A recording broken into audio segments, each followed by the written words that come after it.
Like, why am I battling this battle that I don't want to battle?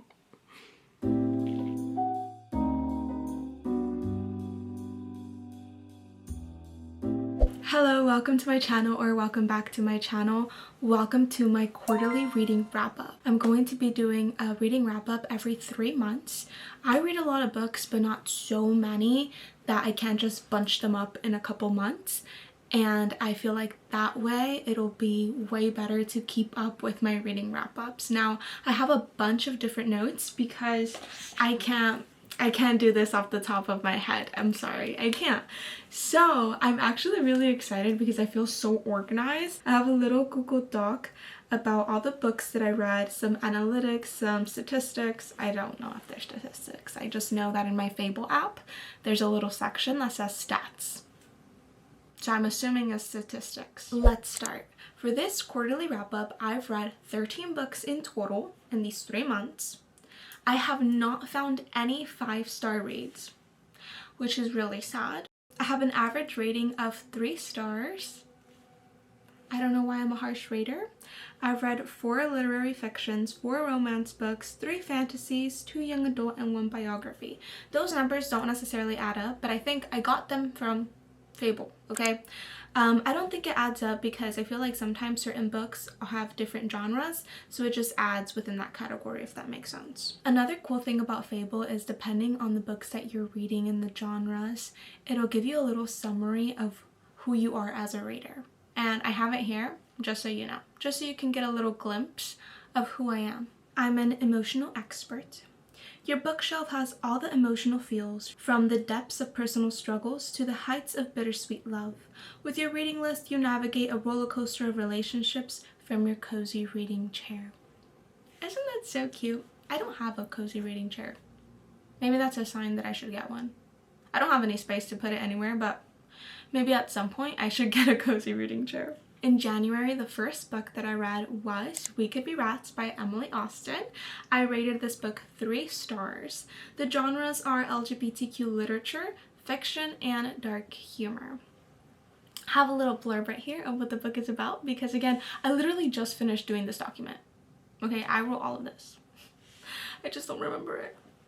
But it follows Sigrid's mental health journey by imagining her childhood and relationship with her sister Margaret. A heavy book that explores drug addiction, family dynamics, and suicidal ideation. So again, very deep, heavy topics, and it has dark humor. Sometimes dark humor isn't for everyone, and I understand that because it's iffy for me. Sometimes I'll accept it, and sometimes I'm just like, I don't know if I like it. But yeah, I rated it 3 stars. It was an interesting book. I feel like it had a certain plot twist that I wasn't expecting at all, which is pretty weird because, again, I wasn't expecting any kind of plot twist. The next book that I read in January was My Roommate is a Vampire by Jenna Levine, and I rated it 3 stars.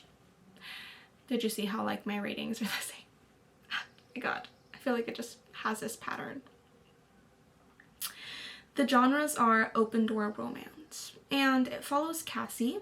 As she looks for a new place to live in Chicago, she meets Frederick, who, spoiler alert, is a vampire, and they get to know each other. They develop a friendship, and it's funny because Cassie thinks that Frederick is weird, but she doesn't know that he's a vampire yet, and then Frederick thinks that Cassie is weird, so it's just like funny. There's some humor in it too. The next book that I read in January was The Paper Palace by Miranda Cowley Heller, and I rated it 3.5 stars. We're getting up there. The genres are contemporary literary fiction and women's fiction, and we follow along Elle, who is a 50-year-old woman who is married and is visiting her childhood summer home. But while she's there, she sees her childhood best friend, and feelings start to reemerge. There's a lot of secrets and past and present point of views, which is really cool in getting to know the character. And then I read We Used to Live Here by Marcus Kleiwer, and I gave that book 3 stars. It's a psychological horror and thriller. I love thrillers and horror books and just mystery books. I feel like I tend to read those a little bit faster. I remember listening to this one as an audiobook, and it was okay.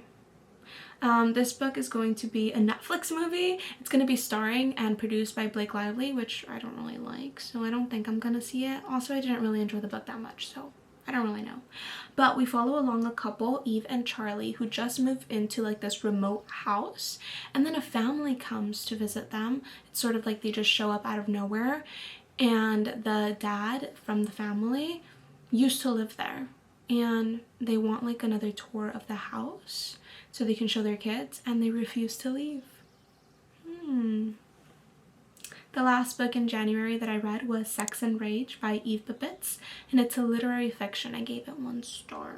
This book is about a young woman named Jacaranda who lives in Los Angeles in the 1970s, and it's just very character driven. There's no solid plot, or at least I didn't find any solid plot, and I feel like in order for me to enjoy a book, there needs to be some sort of plot. I don't think I enjoy just character driven books, and I think that's why the rating is so low. But you basically just tag along her life as she meets new people and she explores different inspirations and sort of what she wants to do.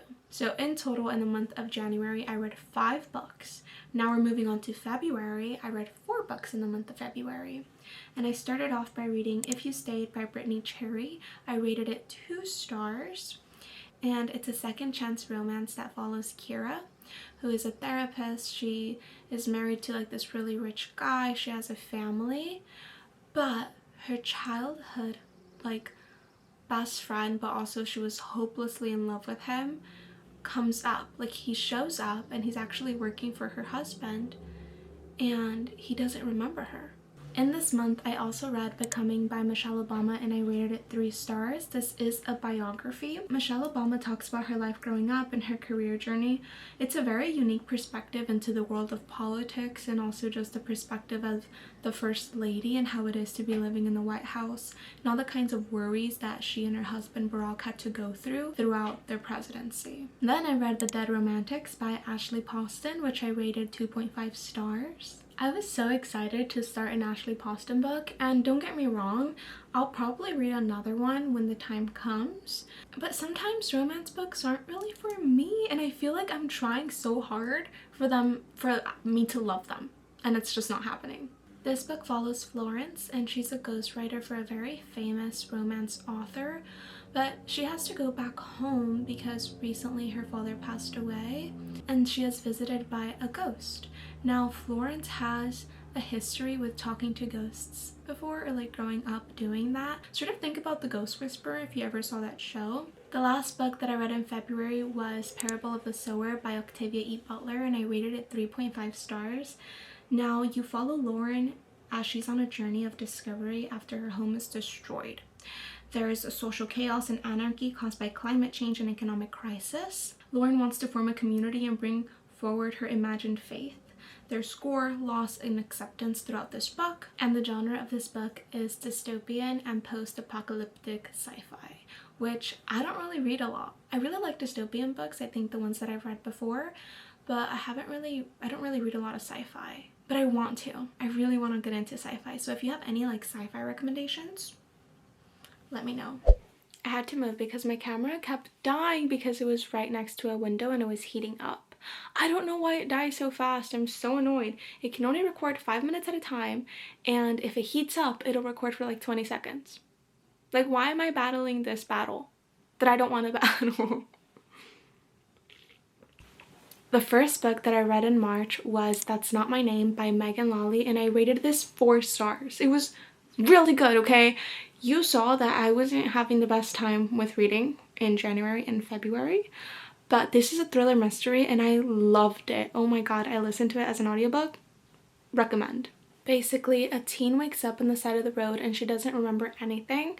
She gets picked up by a police officer and her dad comes to go pick her up, but she doesn't remember him, and he's saying a lot of things about her life, like showing baby pictures, and she's not, like, it's not clicking, like something's off. It was really good. It was really good. And then the next book that I read was Finale by Stephanie Garber, which is the 3rd and final book of the Caraval series. I rated it a 2.5. I'm not really going to say too much about it because, again, it's part of a series. But I really loved the series Once Upon a Broken Heart by Stephanie Garber, so I would suggest that one over the Caraval series. Now, these last 2 books I started reading them for a different video. So you can stop here if you like, if you don't want that video to be spoiled, but I'm trying to find a 5-star read, and as I mentioned, it really hasn't happened yet. But these 2 books I read in that vlog, which is going to be coming out later on, but you can still watch if you'd like. So I read Say You'll Remember Me by Abby Jimenez, and I rated it 4 stars. I really liked it. Like, this is my second Abby Jimenez book, and I think she might be my favorite romance author. Yeah, honestly. So we meet Samantha, who meets a veterinary named Xavier, and she finds him very handsome and pessimistic, and they have like this amazing date.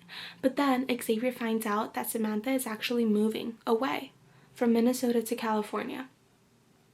And then you sort of figure out what happens next.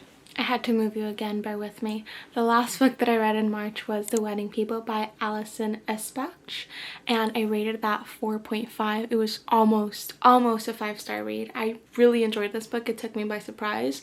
I mean, I heard awesome reviews about it, but for me to feel this way about a book, like, I'm still second guessing it, thinking that it can be a 5-star. I don't know, maybe it can change. But basically, you follow along Phoebe. She checks into a hotel in Newport, Rhode Island, and doesn't plan to check out. She is bombarded by a ton of wedding guests and that are staying there as well in the hotel, and Phoebe's personal life isn't going well, and she makes a decision that enables her to be blunt and honest with the people around her. It's a really good book. Those are all the books that I read in the months of January, February, and March, which is honestly like a lot of books. I'm just sad that they're not better books or like books that I really enjoyed, but that's okay. That's why we're on a journey to find a 5-star read. For this last portion of the video, since we just finished our reading wrap up, I thought it'd be fun to share my media wrap up. So every single week on TikTok, I post a weekly media wrap up. And in my journal, I do a monthly spread for the media that I consumed. So I have one for January, I have one for February and March. I thought it'd be fun to read through them just so you know what shows or movies that I've watched. See if we have anything in common. So in January, these were my rewatches. So I've watched this before, I just watched it again. I watched Desperate Housewives the last season, so we completed the show, Jessie and I. We watched the first episode of Ugly Betty. I don't know if I've ever watched the entirety of Ugly Betty. I think I did, but it was like a long ass time ago. And then I watched the movie Fear Street, Thor Love and Thunder, Guardians of the Galaxy 3, and Captain Marvel. I'm a big Marvel fan. And again, these were my rewatches, but it was Jesse's first time watching these movies. And I think we need to get back to the universe because some Marvel movies are coming up and I want him to be caught up. And then some highlights. So for each month, I have a couple highlights that either movies or TV shows that stood out to me that I was like, wow, oh my god, I love this. And that was the movie Together. It was really, really good. It's a sci-fi movie starring, ooh, I forgot their names, but it's really good. I'll put a little picture of the movie. I would recommend that movie. I watched the show I Love LA. That was so funny and so good as well. Honestly, surprisingly, I didn't think I was going to love it this much, but now I'm waiting for that second season. And then this was the time when Stranger Things 5, the 5th and final season, came out, and of course I had to put it as a highlight because I've been waiting for the show forever. And then some other list of medias that I consumed was The Housemaid, which was a movie. I rated it a 2 out of 10. Did not like it, liked the book better. I watched an episode of The Bear, an episode of Broad City, an episode of The Outsider, an episode of Insecure. So I was basically trying to find like what show we were going to watch next because we had just finished Desperate Housewives. We kept watching one episode of like different shows to see if that was going to be our next show. I also watched the movie People We Meet on Vacation, which I also read the book, and I enjoyed the book better than the movie. I didn't really like the movie. Maybe it's a hot take because after the movie came out, a lot of people just loved it and related to the main character. I didn't. The actors themselves were fun. Like, I don't have anything against them. I thought it was fun, cute. It is a cute movie. Nothing too serious about it. And then we watched the movie 28 Weeks Later, which is like a zombie apocalyptic kind of movie. I rated it a 6 out of 10. The Eulogy, which is an episode from Black Mirror, it was okay. I'm remembering it now. It was good. But I haven't watched any other ones. We watched the show Tell Me Lies. This one I didn't read the books, so I went in completely blind, and I don't know if it's a show that I'd recommend. It was just so like obnoxious and ridiculous, but you can't look away. You're just like, what is going to happen? And then I watched the movie Table 19, which is an old movie about like this wedding that's happening, and it surrounds the guests. I said I wasn't going to be explaining the movies. Let me continue. We watched the movie. I saw the TV Glow, rated it a 1 out of 10. Did not like that movie. And then watched 28 Years Later, which was really good. Again, it's this series of movies that are zombies, apocalyptic movies, and this is a newer one. Really good. It was a fantastic movie. Honestly, I should have put it as like one of my highlights. I don't know why I didn't. But that would be another one of my highlights. Now for the month of February, my rewatches were Parks and Rec, so we finally found a show that we're gonna watch. We actually started watching it a while ago and then we stopped and we left off at season 4, so now we're picking up from season 4. But again, I watched the show like 3 times already, but it's Jesse's first time. Some February highlights was White Lotus season 2. It was so good. I watched the first season. Wasn't really my cup of tea. I felt like it was slow, but I did finish it. But I liked the second season a lot. We also watched the movie Send Help. Oh my god, with Rachel McAdams and Dylan O'Brien. Such a great movie. Definitely, you should go watch that movie. If you like humor, gore, it's really cool. And then we also watched the movie Companion, which I had heard of before, and I didn't really have any expectations going in to watch this movie, but I really enjoyed it. It was really good. I don't know what else to say, but those would be my recommendations. Other media that I consumed that month was Tell Me Lies season 3. We finished it. Again, the ending was just ridiculous, but it was fitting. It was fitting for the show. And then I watched like a random movie, Murder Mystery, with Jennifer Aniston and Adam Sandler. I'm not the biggest Adam Sandler fan. Controversial, maybe? But it was okay. It was an alright movie. Now moving on to March, the month that we just finished, because we're in April now. My highlights were Begonia. I really enjoyed this movie. Again, the ending is a little...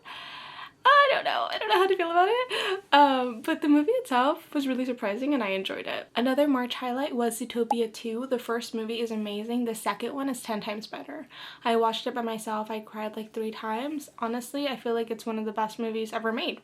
I really do believe that. Some rewatches were Parks and Rec season 4 and 5.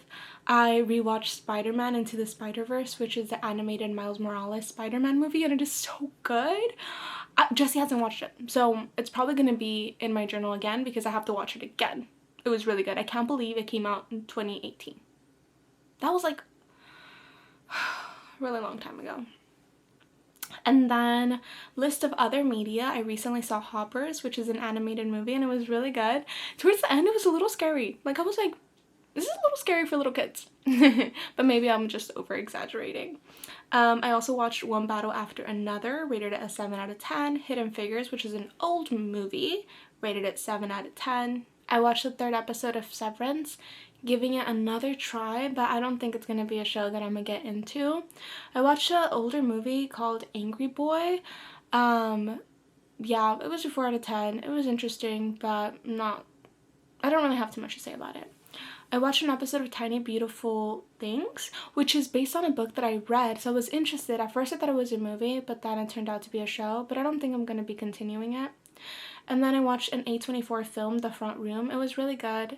It follows a couple that got recently pregnant, and their mother-in-law comes to live with them. And just like odd things happen. It's sort of like culty, religious vibe. And then I watched Scary Movie, the first one, which is a comedy parody of like random scary movies. I hadn't seen them before. I've seen little snippets of it, but there's a new one coming out, so I wanted to like keep up and watch the other ones, but I don't know if that's a good idea. And then I watched an episode of La Oficina. If you've seen The Office in Mexico, they just released basically the same show but with different characters and like different plots, I think, called La Oficina, which is pretty cool. So we got to watch that with my mom. And then we also watched, like, when I say we, it's just me and my family, we watched an episode of St. Dennis Medical, which is the same kind of vibe as like The Office, Parks and Rec, Superstore, and I really like it. So maybe after Parks and Rec, Jesse and I can watch St. Dennis Medical. It's honestly like really good. I'm really excited about it. And those are all the things that I watched. Thank you so much for joining me and catching up with my reading and my media consumption, or like what I read, what I watch and stuff. If you want more like sit down chit chatty videos like this, let me know. If you don't want videos like this, don't let me know. Please don't say anything. Well, this is the end of the video. How many books did you read in the past 3 months? And if you have any 5-star book recommendations, let me know, because I want to read a good book. I really do. Okay, I'll see you next time. Bye.